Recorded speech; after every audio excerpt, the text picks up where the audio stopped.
Los 7 tarros de oro. Al pasar un barbero bajo un árbol embrujado, oyó una voz que le decía: ¿Te gustaría tener los 7 tarros de oro? El barbero miró en torno suyo y no vio a nadie. Pero su codicia se había despertado y respondió anhelante: Sí, me gustaría mucho. Entonces ve a tu casa enseguida, dijo la voz, y allí los encontrarás. El barbero fue corriendo a su casa, y en efecto, allí estaban los 7 tarros, todos llenos de oro, excepto uno que solo estaba medio lleno. Entonces el barbero no pudo soportar la idea de que un tarro no estuviera lleno del todo. Sintió un violento deseo de llenarlo, de lo contrario no sería feliz. Fundió todas las joyas de la familia en monedas de oro y las echó en el tarro. Pero éste seguía igual que antes, medio lleno. Aquello le exasperó. Se puso a ahorrar y a economizar como un loco, hasta el punto de hacer pasar hambre a su familia. Todo inútil. Por mucho oro que introdujera en el tarro, éste seguía estando medio lleno. De modo que un día pidió al rey que le aumentara su sueldo. Y el sueldo le fue doblado, y reanudó su lucha por llenar el tarro. Incluso llegó a mendigar, y el tarro engullía cada moneda de oro que en él se introducía, pero seguía estando obstinadamente a medio llenar. El rey cayó en la cuenta del miserable y famélico aspecto del barbero, y le preguntó: ¿Qué es lo que te ocurre? Cuando tu sueldo era menor parecías tan feliz y satisfecho, y ahora que te ha sido doblado el sueldo, estás destrozado y abatido. ¿No será que tienes en tu poder los 7 tarros de oro? El barbero quedó estupefacto. ¿Quién os lo ha contado, Majestad?, preguntó. El rey se rió. Es que es obvio que tienen los síntomas de la persona a quien el fantasma ha ofrecido los 7 tarros. Una vez me los ofreció a mí, y yo le pregunté si el oro podía ser gastado o era únicamente para ser atesorado. Y él se esfumó sin decir una palabra. Aquel oro no podía ser gastado. Lo único que ocasionaba es el vehemente impulso de amontonar cada vez más. Anda, ve y devuélveselo al fantasma ahora mismo, y volverás a ser libre.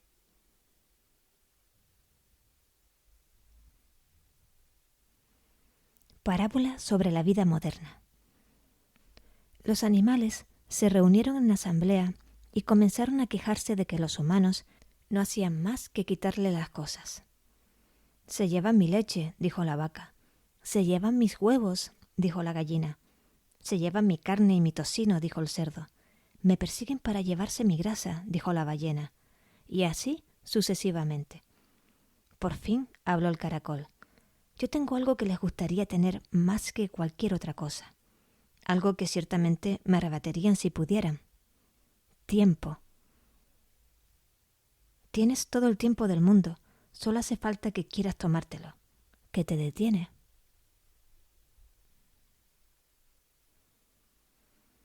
Hofetzheim.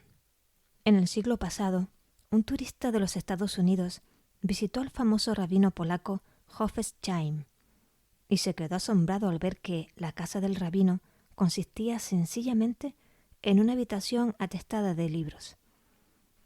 El único mobiliario lo constituía una mesa y una banqueta. «Rabino, ¿dónde están tus muebles?», preguntó el turista. «¿Dónde están los tuyos?», replicó Hofetz. «¿Los míos? Pero si yo solo soy un visitante, estoy aquí de paso», dijo el americano. «Lo mismo que yo», dijo el rabino. Cuando alguien comienza a vivir más y más profundamente, vive también más sencillamente. Por desgracia, la vida sencilla no siempre conlleva profundidad. El cielo y el cuervo. Un cuento de Bhagavad Purana. Una vez volaba un cuervo por el cielo, llevando en su pico un trozo de carne. Otros 20 cuervos se pusieron a perseguirle y le atacaron sin piedad. El cuervo tuvo que acabar por soltar su presa. Entonces, los que le perseguían le dejaron en paz y corrieron graznando en pos del trozo de carne. Y se dijo el cuervo: «¡Qué tranquilidad! Ahora todo el cielo me pertenece». Decía un monje zen: «Cuando se incendió mi casa, pude disfrutar por las noches de una visión sin obstáculos de la luna».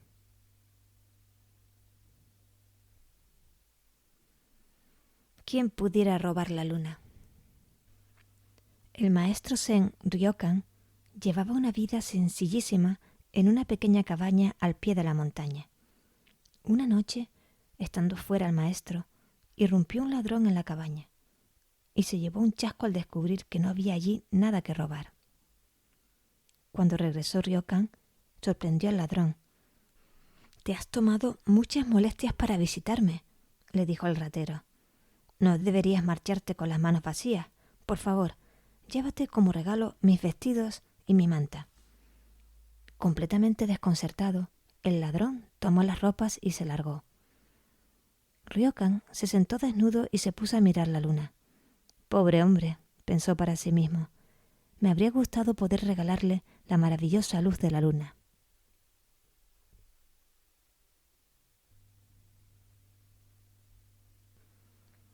El diamante. El sanyasi había llegado a las afueras de la aldea y acampó bajo un árbol para pasar la noche. De pronto llegó corriendo hasta él un habitante de la aldea y le dijo: «¡La piedra! ¡La piedra! Dame la piedra preciosa». «¿Qué piedra?», preguntó el sanyasi. «La otra noche se me apareció en sueños el señor Shiva», dijo el aldeano, «y me aseguró que si venía al anochecer a las afueras de la aldea, encontraría a un sanyasi que me daría una piedra preciosa que me haría rico para siempre». El sanyasi rebuscó en su bolsa y extrajo una piedra. «Probablemente se referiría a esta», dijo, mientras entregaba la piedra al aldeano. «La encontré en un sendero del bosque hace unos días. Por supuesto que te puedes quedar con ella».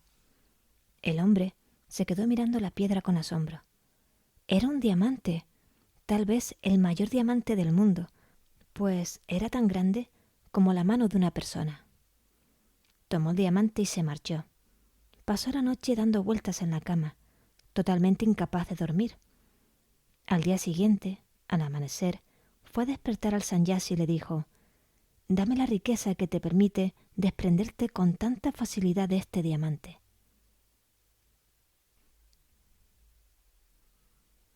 Pedir un espíritu contentadizo. El señor Vishnu estaba tan harto de las continuas peticiones de su devoto que un día se apareció a él y le dijo: «He decidido concederte las 3 cosas que deseas pedirme. Después no volveré a concederte nada más». Lleno de gozo, el devoto hizo su primera petición sin pensárselo 2 veces. Pidió que muriera su mujer para poder casarse con una mejor, y su petición fue inmediatamente atendida. Pero cuando sus amigos y parientes se reunieron para el funeral y comenzaron a recordar las buenas cualidades de su difunta esposa, el devoto cayó en la cuenta de que había sido un tanto precipitado. Ahora reconocía que había sido absolutamente ciego a las virtudes de su mujer. ¿Acaso era fácil encontrar otra mujer tan buena como ella? De manera que pidió al Señor que la volviera a la vida, con lo cual solo le quedaba una petición que hacer. Y estaba decidido a no cometer un nuevo error, porque esta vez no tendría posibilidad de enmendarlo. Y se puso a pedir consejo a los demás. Algunos de sus amigos le aconsejaron que pidiese la inmortalidad. «Pero, ¿de qué servía la inmortalidad?», le dijeron otros, «si no tenía salud? ¿Y de qué servía la salud si no tenía dinero? ¿Y de qué servía el dinero si no tenía amigos?». Pasaban los años y no podía determinar qué era lo que debía pedir. ¿Vida? ¿Salud? ¿Riquezas? ¿Poder? ¿Amor? Al fin suplicó al Señor: «Por favor, aconséjame lo que debo pedir». El Señor se rió al ver los apuros del pobre hombre y le dijo: «Pide ser capaz de contentarte con todo lo que la vida te ofrezca, sea lo que sea».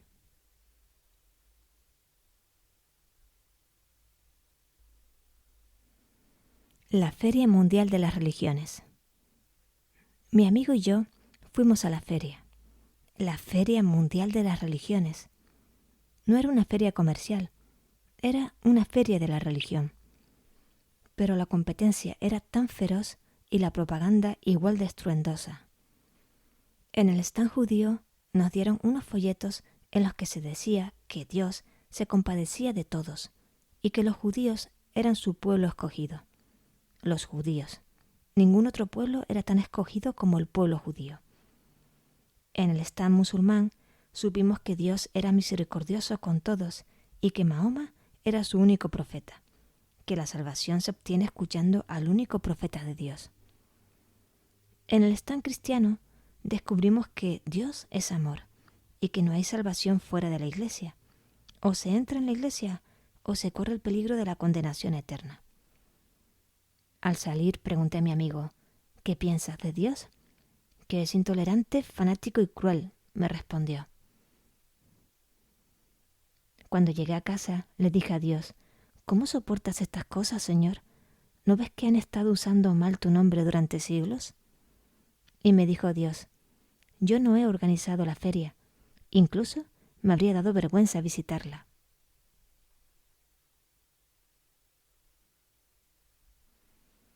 Discriminación. Volví inmediatamente a la feria de la religión. Esta vez escuché un discurso del sumo sacerdote de la religión Balakri. Se nos dijo que el profeta Balakri, nacido en Tierra Santa de Mesambia, en el siglo IV, era el Mesías. Aquella noche volví a encontrarme con Dios. Oh Dios, eres un gran discriminador, ¿o no? ¿Por qué el siglo V tiene que ser el siglo de la iluminación? ¿Y por qué Mesambia tiene que ser la Tierra Santa? ¿Por qué discriminas a otros siglos y a otras tierras? ¿Qué tiene de malo mi siglo, por ejemplo? ¿O qué tiene de malo vivir en mi tierra? A lo que respondió Dios, una fiesta es santa porque revela que todos los días del año son santos. Y un santuario es santo porque revela que todos los lugares están santificados. Así también, Cristo nació para mostrar que todas las personas son hijas de Dios.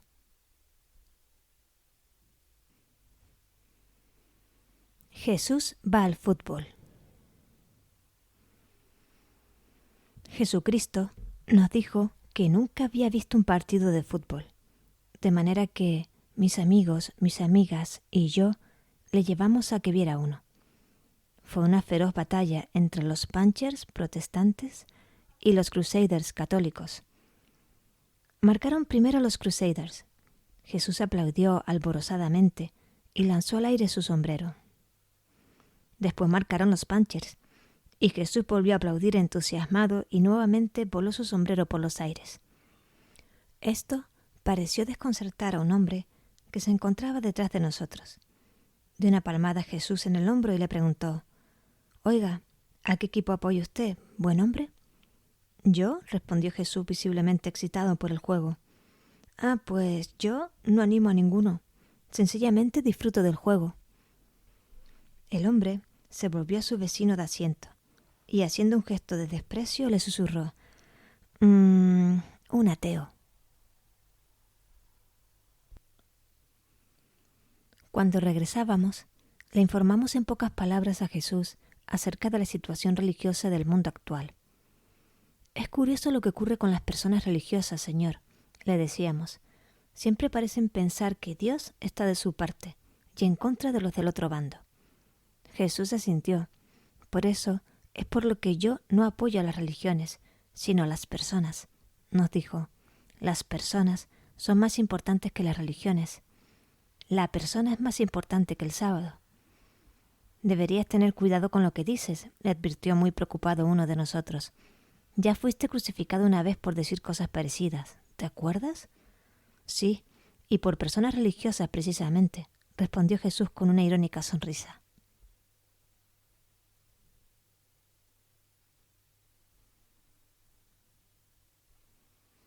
Odio religioso.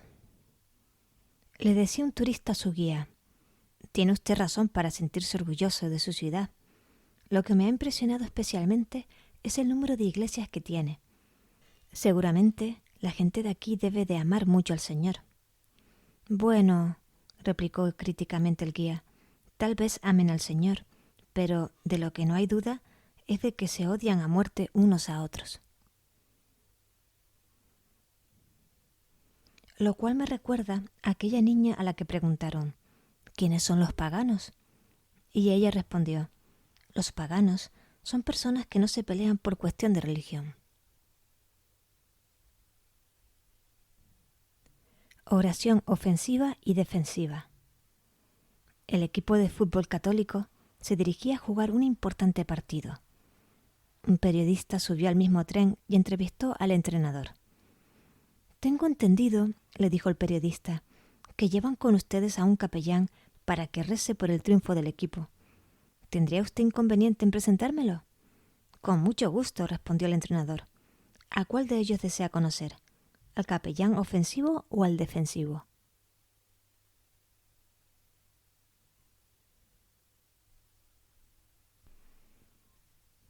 Ideología.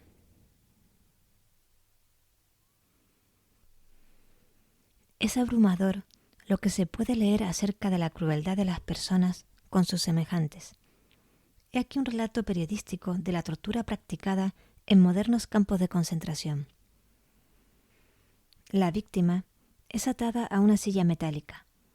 Entonces se le administran descargas eléctricas cada vez de mayor intensidad hasta que acaba confesando.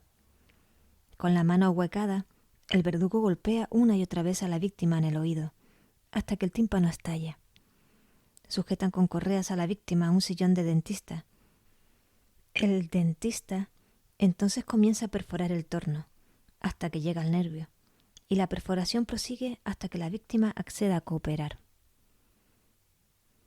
La persona no es cruel por naturaleza. Se hace cruel cuando es infeliz o cuando se entrega a una ideología.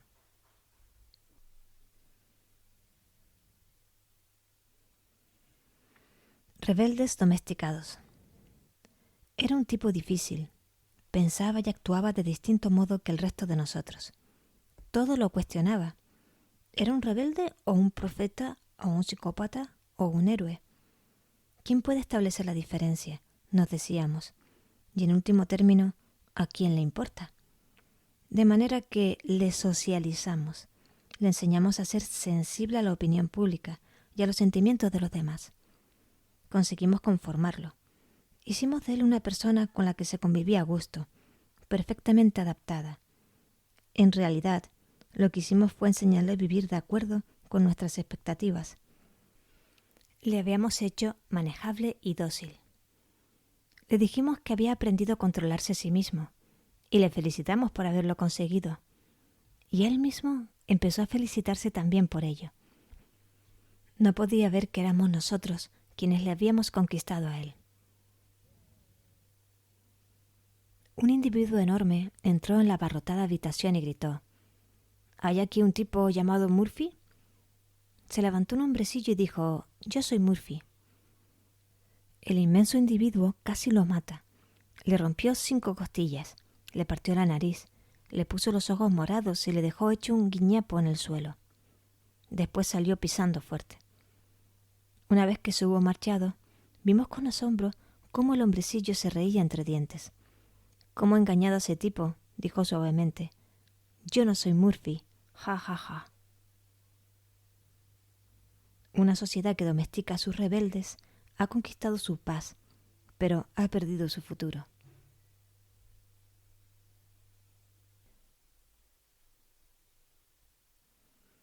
La oveja perdida.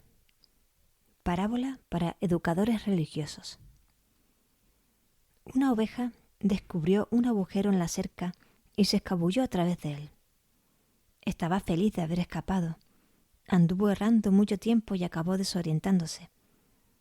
Entonces se dio cuenta de que estaba siendo seguida por un lobo. Echó a correr y a correr, pero el lobo seguía persiguiéndola. Hasta que llegó el pastor, la salvó y la condujo de nuevo con todo el cariño al redil. Y a pesar de que todo el mundo le instaba a lo contrario, el pastor se negó a reparar el agujero de la cerca.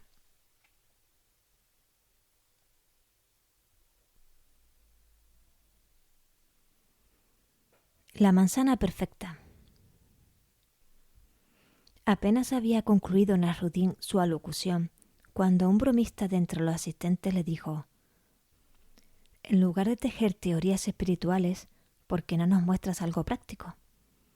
El pobre Nasruddin quedó absolutamente perplejo. «¿Qué clase de cosa práctica quieres que te demuestre?», le preguntó.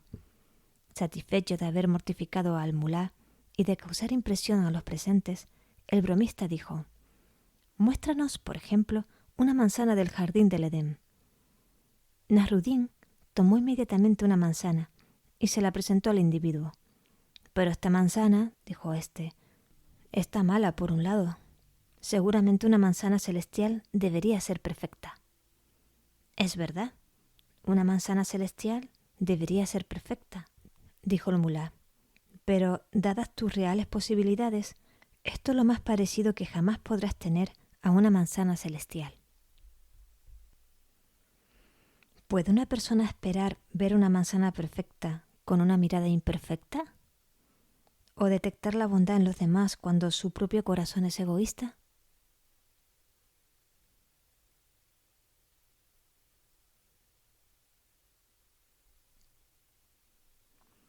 La esclava. Un rey musulmán se enamoró locamente de una joven esclava y ordenó que la trasladaran a palacio. Había proyectado desposarla y hacerla su mujer favorita, pero de un modo misterioso, la joven cayó gravemente enferma, el mismo día en que puso sus pies en el palacio. Su estado fue empeorando progresivamente. Se le aplicaron todos los remedios conocidos, pero sin ningún éxito, y la pobre muchacha se debatía ahora entre la vida y la muerte. Desesperado, el rey ofreció la mitad de su reino a quien fuera capaz de curarla. Pero nadie intentaba curar una enfermedad a la que no habían encontrado remedio los mejores médicos del reino. Por fin se presentó un hakim que pidió le dejaran ver a la joven a solas. Después de hablar con ella durante 1 hora, se presentó ante el rey, que aguardaba ansioso su dictamen. «Majestad», le dijo el hakim, «la verdad es que tengo un remedio infalible para la muchacha, y tan seguro estoy de su eficacia que si no tuviera éxito, estaría dispuesto a ser decapitado. Ahora bien, el remedio que propongo se ha de ver que es sumamente doloroso, pero no para la muchacha, sino para vos, Majestad». «Di qué remedio es ese», gritó el rey, «y le será aplicado, cueste lo que cueste». El hakim miró compasivamente al rey y le dijo: «La muchacha está enamorada de uno de vuestros criados. Dadle vuestro permiso para casarse con él y sanará inmediatamente». Pobre rey, deseaba demasiado a la muchacha para dejarla marchar, pero la amaba demasiado para dejarla morir. Cuidado con el amor. Si te aventuras en él será para ti la muerte.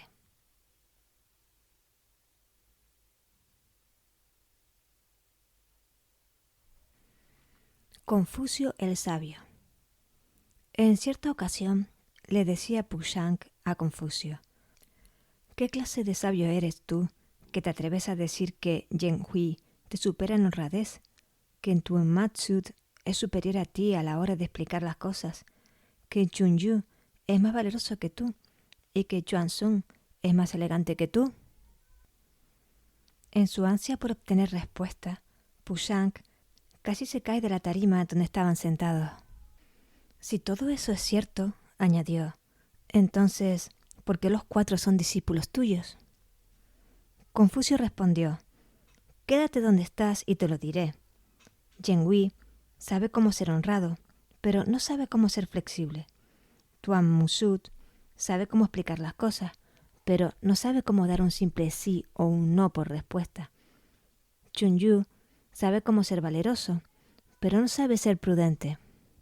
Chuan Sun Si sabe cómo ser elegante, pero no sabe ser modesto.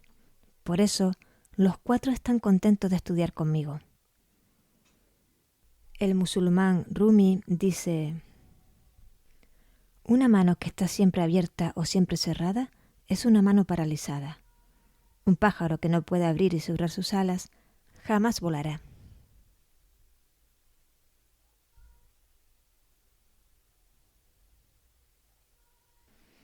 Oh, feliz culpa. El místico judío Baal Shem tenía una curiosa forma de orar a Dios. Recuerda, Señor, solía decir, que tú tienes tanta necesidad de mí como yo de ti. Si tú no existieras, ¿a quién iba yo a orar? Y si yo no existiera, ¿quién iba a orarte a ti? Me produjo una enorme alegría pensar que, si yo no hubiera pecado, Dios no habría tenido ocasión de perdonar. También necesita mi pecado. Ciertamente, hay más alegría en el cielo por un pecador que se arrepiente que por 99 justos que no necesitan arrepentirse. Oh feliz culpa, oh necesario pecado. Donde abunda el pecado, sobreabunda la gracia.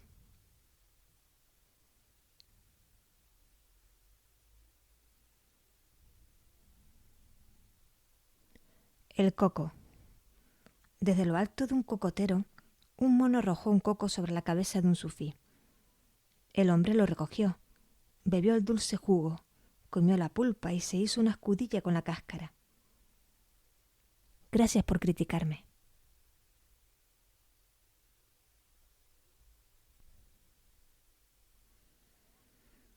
La voz del cantante llena la sala. Oído la sala de un concierto. Vaya un cantante. Su voz llenaba la sala. Es cierto, varios de nosotros tuvimos que abandonar la sala para dejarle sitio. Curioso. Pueden ustedes conservar sus asientos, señoras y señores.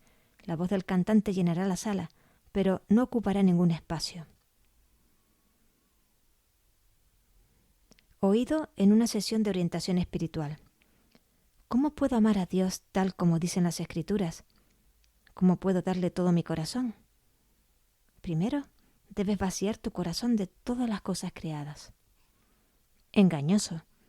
No temas llenar tu corazón con las personas y las cosas que amas, porque el amor de Dios no ocupará espacio en tu corazón, del mismo modo que la voz del cantante no ocupa espacio en la sala de conciertos. El amor no es como una hogaza de pan. Si doy un pedazo de la hogaza, me quedará menos pan para ofrecer a los demás. El amor se parece más al pan eucarístico. Cuando lo recibo a Cristo en su totalidad, pero no por ello recibes tú menor parte de Cristo. Tú también recibes a Cristo entero, y también el otro, y el del más allá. Puedes amar a tu madre con todo tu corazón, y a tu esposa, y a cada uno de tus hijos e hijas. Lo asombroso es que el dar todo tu corazón a una persona no te obliga a dar menos a otra. Al contrario, cada una de ellas recibe más, porque si solo amas a tu amigo y a nadie más, de hecho, lo que le ofreces es un corazón bastante pobre. Tu amigo saldrá ganando si ofreces también tu corazón a los demás. Y Dios saldría perdiendo si insistiera en que le entregaras tu corazón únicamente a Él. Regala tu corazón a otros, a tu familia, a tus amigos, a tus amigas, y Dios saldrá ganando cuando le ofrezcas a Él todo tu corazón.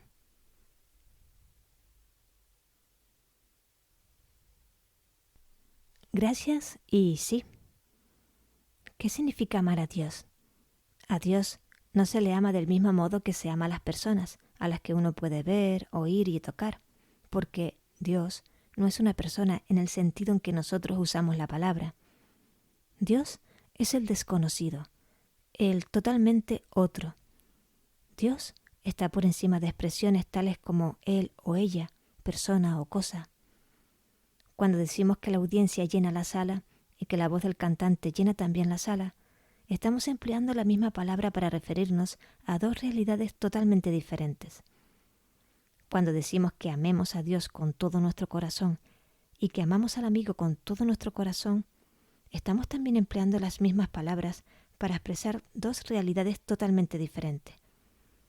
Porque la voz del cantante, en realidad, no llena la sala, y no podemos realmente amar a Dios en el sentido corriente de la palabra. Amar a Dios con todo el corazón significa decir un sí incondicional a la vida y a todo lo que la vida trae consigo. Aceptar sin reservas todo lo que Dios ha dispuesto con relación a la propia vida. Tener la actitud que tenía Jesús cuando dijo: no se haga mi voluntad, sino la tuya. Amar a Dios con todo el corazón significa hacer propias las célebres palabras de Dag Hammarskjöld. Por todo lo que ha sido, gracias. A todo lo que ha de ser, sí. Esto es lo que únicamente puede darse a Dios. En este terreno Dios no tiene rival. Y comprender que en esto consiste amar a Dios. Significa al mismo tiempo comprender que amar a Dios no es obstáculo para amar incondicional, tierna y apasionadamente a los amigos y amigas. La voz del cantante inunda la sala y sigue en posesión de la misma, prescindiendo de lo atestada de gente que la sala pueda estar. La presencia de mayor número de gente no es para ella ningún obstáculo. La única amenaza podría venir de una voz rival que pretendiera ahogarla. Dios conserva un dominio indiscutible sobre tu corazón, prescindiendo del número de personas que quepan en él. Tampoco es obstáculo para Dios la presencia de dichas personas.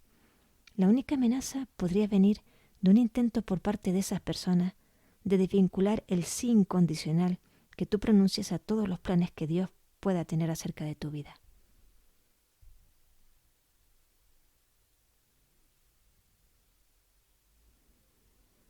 Simón Pedro. Un diálogo tomado del Evangelio. ¿Y vosotros? Preguntó Jesús. ¿Quién decís que soy yo? Tomando la palabra, Simón Pedro respondió: Tú eres el Mesías, el Hijo del Dios vivo. Y Jesús le dijo: Bienaventurado eres, Simón, hijo de Jonás, porque no te he revelado esto la carne ni la sangre, sino mi Padre que está en los cielos. Un diálogo de nuestros días. Jesús: ¿Y tú quién dices que soy yo? Cristiano: Tú eres el Mesías, el Hijo del Dios vivo. Jesús: Muy bien respondido, pero qué pena que lo hayas aprendido de la carne y de la sangre, y no te lo haya revelado mi Padre, que está en los cielos. Cristiano: Tienes razón, Señor. He sido engañado. Alguien me dio la respuesta antes de que tu Padre de los cielos tuviera tiempo de hablar. Y me maravilla la sabiduría que demostraste al no decir nada a Simón y al dejar que tu Padre hablara primero.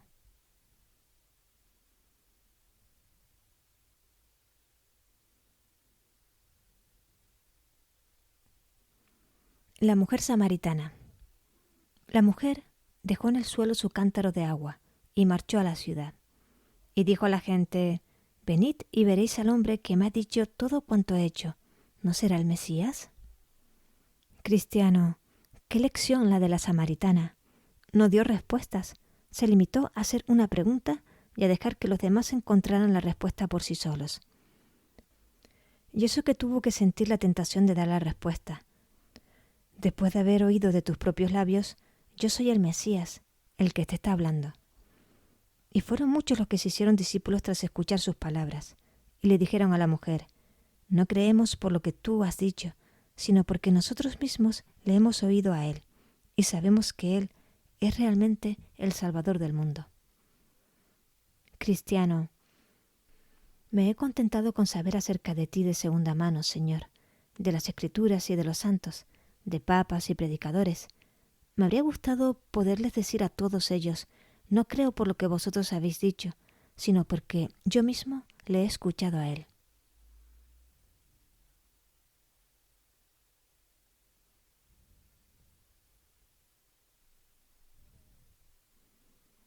Ignacio de Loyola. El místico del siglo XVI, Ignacio de Loyola, decía de sí mismo que, en un momento de su conversión, no tuvo a nadie que le guiara, sino que el Señor, en persona, le instruyó como un maestro instruye a un niño. Y al final llegó a decir que, aunque fueran destruidas todas las Escrituras, él seguiría creyendo lo que las Escrituras revelan, porque el Señor se lo había revelado a él personalmente. Cristiano: yo no he podido tener la misma suerte que Ignacio, Señor. Por desgracia, ha habido demasiadas personas a las que he podido acudir en busca de orientación, y ellas me han acosado con sus constantes enseñanzas hasta que, debido al estrépito, apenas he podido escucharte a ti, por más que me esforzara. Nunca he tenido la fortuna de tener un conocimiento de ti de primera mano, porque ellos solían decirme: nosotros somos los únicos maestros que has de tener. Quien nos escucha a nosotros, a él le escucha. Pero no tengo razón para echarles la culpa o para lamentar que hayan estado presentes en los primeros años de mi vida. Es a mí a quien debo culpar, porque no he tenido la suficiente firmeza para silenciar sus voces, ni el valor para buscar por mí mismo, ni la determinación para esperar a que tú hablaras, ni la fe en que algún día, en algún lugar, habrías de romper tu silencio y me hablarías.